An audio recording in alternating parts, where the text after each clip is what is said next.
So ayan po guys, tapos ko na po nabayaran yung aking Tala loan sa Cebuana Luwilier. Ito na po yung payment receipt na ibibigay sa atin pagkatapos nating magbayad. Hi guys, this is Melvin once again and welcome back to my YouTube channel. Para sa mga naglo-loan sa Tala at walang mga GCash at bank account, may mga GCash at bank account pero wala pong laman. Now for this video ay tuturuan ko po kayo kung paano magbayad ng ating Tala loan sa Cebuana Luwilier. First time ko rin pong magbayad ng aking loan sa Cebuana Luwilier guys, kaya tapusin nyo lang po ang video ito para maunawaan po nating lahat. Kaya kung bago ka pa lang sa aking YouTube channel, huwag kalimutang i-click yung subscribe button na nasa baba at paki-hit ng yung bell para updated po kayo sa aking mga tutorial videos na i-upload. Maraming salamat po.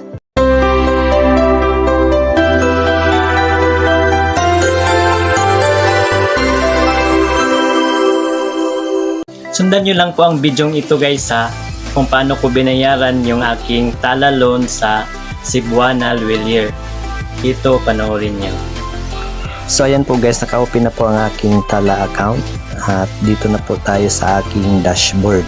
Sa makikita natin na ito na po ang aking outstanding balance, 6,525 pesos. So yung amount na yan ay mag-due yan ngayong August 9, 2023. So ulitin ko, 5,000 po ang niloan ko dito guys at niloan ko ito noong June 9 pa lang po, this month po yan guys. Ang pitsa ngayon ay June 23 pa po. So may nakasaad po dito sa baba guys na kung babayaran po natin lahat ito ngayon ay makasave po tayo ng 1,175 pesos. So dahil wala pa naman tayong budget, so partial muna tayo. So tara, patuloy po tayo. I-click na natin itong make a payment. So ito na po yung nakasaad doon guys. Kung i-fully paid natin ngayon, ito lang po ang ating mababayaran, 5,350 pesos. At dahil malayo pa naman yung due date, partial muna tayo. I-click na natin itong pay other amount. At pagkatapos, i-click po natin itong make a payment. So kahit magkano lang po ang ating ipapartial guys, mababawasan lang ang ating balance. Halimbawa, ang ipapartial ko ngayon ay 1,500 pesos. Pagkatapos niyan, i-click natin itong make a payment. Dito na po tayo mamimili ng ating payment option kung saan po tayo pwedeng magbayad. So once again, ito na po yung mga payment centers na pwede po tayong magbayad. Ito pong sa GCash guys, ay meron na po akong tutorial video niyan. Hanapin nyo lang po sa aking mga videos. Dahil sa Cebuana Luwilier ang content natin ngayon, ay i-click na natin itong Cebuana Luwilier. So ito na po, repay at Cebuana Luwilier. Payment amount 1,500 pesos. Itong control number guys, ito na po ang ating Tala account number. So ito na po yung form details na ilalagay natin doon sa Cebuana Luwilier. May mga instructions dito na ano po ang kailangan natin gawin sa pagbayad. Kayo na lang pong magbasa, pero di bali ituturo ko naman po sa inyo ngayon.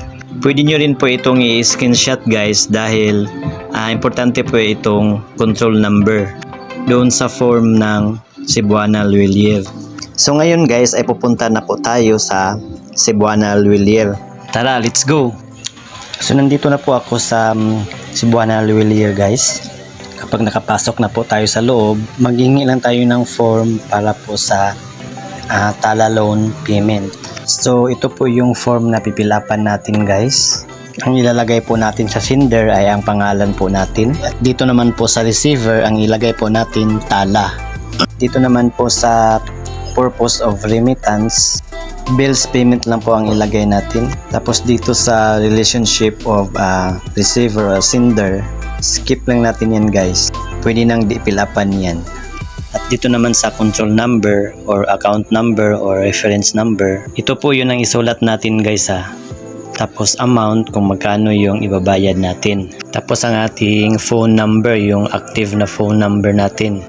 Pagkatapos ang ating email address o kung meron po tayo or ang ating birth date. Tapos dito sa taas guys ang ating signature. Tapos ang ating printed name sa ilalim. Katulad ng pagka-fill up nito guys, sundin nyo lang. At pagkatapos po nating mapilapan, ipapasa po natin sa teller at maghintay na tawagan ang ating pangalan. 23 pesos lang po ang service charge guys. Sa 1,500 kong binayad ay nagiging 1,523 lang po. At pagkatapos nating magbayad ay ibibigay agad sa atin itong payment receipt na nagpapatibay na nagbayad na po tayo. So ngayon guys, nag-send na po ng email ang tala na na-receive na yung binayad natin sa Cebuana Loyalier. So andito po. So ayan, natanggap na namin ang partial. So buksan na natin ito guys para makita natin ang buong detalye. So ayan po, natanggap na namin ang partial payment, 1,500 pesos. So ayan po, well done Melvin.